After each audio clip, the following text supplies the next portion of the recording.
And so his boss called me a couple of days later and offered me a job as a regional manager, but it was up in New England. And I wasn't going to New England.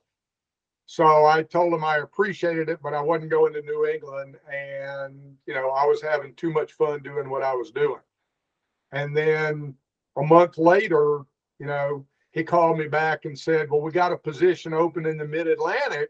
It's Virginia, North, South Carolina, and Tennessee. How about that? And I'm like, well, those are good states, but I'm still having too much fun doing what I'm doing.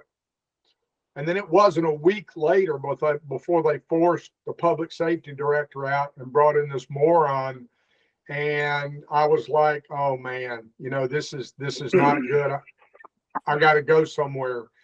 And the guy called me back 2 days later and said, look, we're getting ready to offer that Mid-Atlantic job to somebody else, but I just wanted to call you back and check with you one last time. And I'm like, you know what? Let's talk.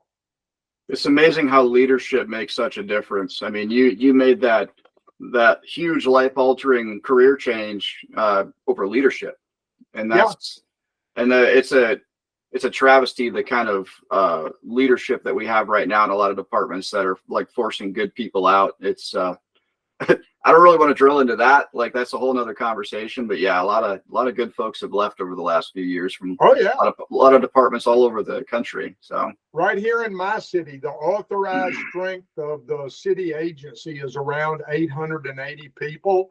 And one of the SWAT team commanders is a good friend of mine, and he said they're down more than 100 officers from authorized strength. And I talked to people at agencies all over the country. They're way understaffed. They're having to lower their standards in order to hire people. I mean, look at what's out there. Would you want to be a cop nowadays? No, I damn sure wouldn't, because they'll hang you out to dry in a nanosecond. Nobody respects the agencies anymore. You're not allowed to do proactive, effective policing. They don't let you pursue people, use of force. People will dissect what you have to decide on in a nanosecond over months and go after you just to sacrifice you to political expediency.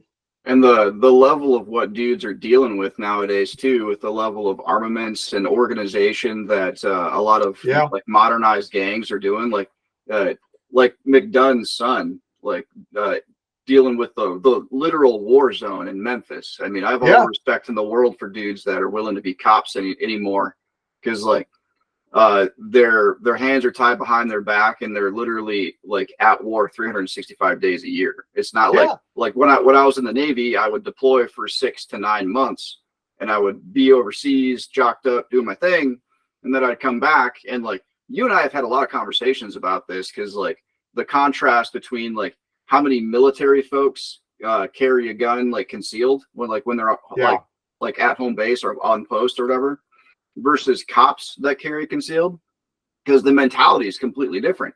Cops are deployed 365 days a year, whether you're on or you're off. You're always a badge holder.